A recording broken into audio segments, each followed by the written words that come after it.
Olá, amigos! Vamos para mais um Evangelho. Muito feliz de dividir esse momento com vocês. Haverá falsos cristos e falsos profetas. O Evangelho segundo o Espiritismo conhece-se a árvore pelos frutos.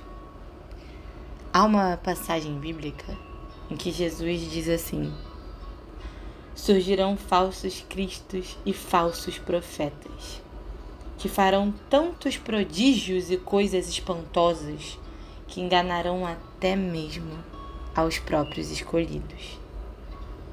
Essas palavras mostram o verdadeiro sentido do termo prodígio. Na acepção teológica, os prodígios e os milagres são fenômenos excepcionais que fogem às leis da natureza. Mas vamos refletir. Sendo as leis da natureza uma obra unicamente de Deus, sem dúvida, Ele pode revogá-las, se o desejar. Mas o bom senso diz que Ele não pode ter dado a alguns seres perversos e inferiores um poder semelhante ao seu, muito menos o direito de desfazer o que Ele fez. Jesus não pode ter sancionado tal princípio. Se, pois, conforme o sentido que se dá a essas palavras, o espírito do mal tem o poder de fazer prodígios tais que até mesmo os próprios eleitos sejam enganados, pode-se concluir que se eles conseguem fazer o que Deus faz, então os prodígios e os milagres não são privilégios exclusivos dos enviados de Deus, e não provam nada, uma vez que nada distingue os milagres dos santos dos milagres dos demônios. É preciso, pois, buscar um sentido mais racional para essas palavras de Jesus. Para o povo ignorante, todo fenômeno cuja causa é desconhecida passa a ser tido como algo sobrenatural, maravilhoso e miraculoso. Uma vez conhecida a causa, reconhece-se que o fenômeno, por mais extraordinário que pareça, nada mais é do que a aplicação de uma lei da natureza. É assim que o círculo dos fatos sobrenaturais diminui à medida que o da ciência se amplia. Através dos tempos, alguns homens exploraram certos conhecimentos que possuíam, em favor de seus interesses e de seu desejo de dominação, a fim de atribuir a si próprios o prestígio de um poder supostamente sobre-humano, ou de uma pretensa missão divina. Estes são os falsos cristos e os falsos profetas. Contudo, a propagação dos conhecimentos acaba por relegar-lhes ao descrédito. Por isso é que o número dessas pessoas diminui à medida que os homens se instruem.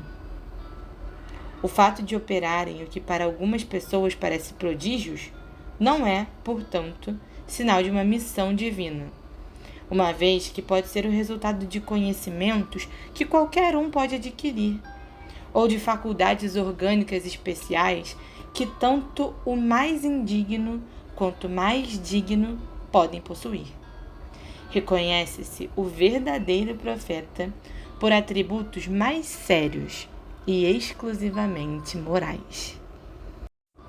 O Livro dos Espíritos, pergunta 98.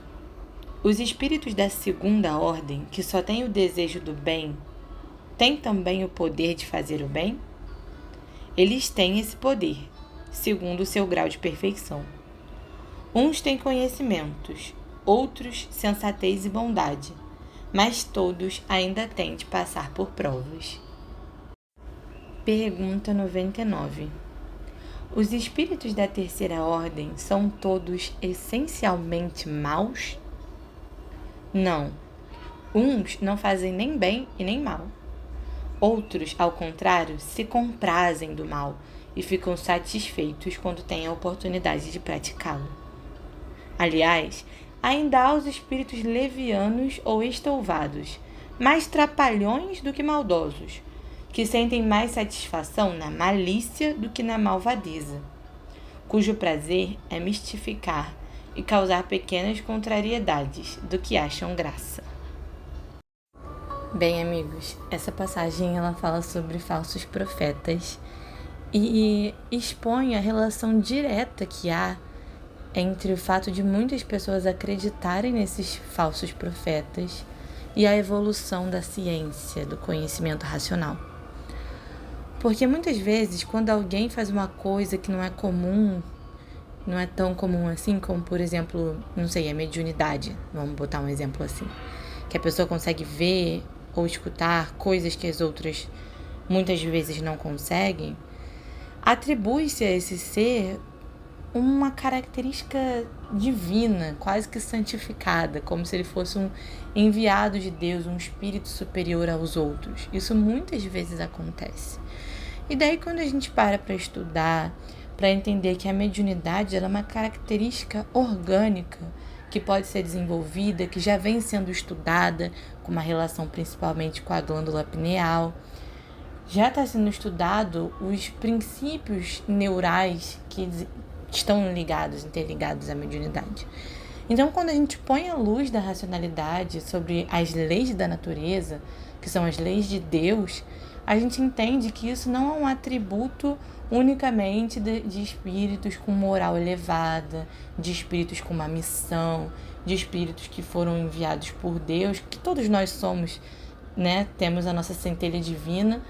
Mas assim, a gente passa a entender que esses atributos são acessíveis a qualquer pessoa, dependendo da missão dela, da encarnação dela aqui na Terra, dependendo de como ela desenvolve aquilo, que existe uma lei racional por trás disso.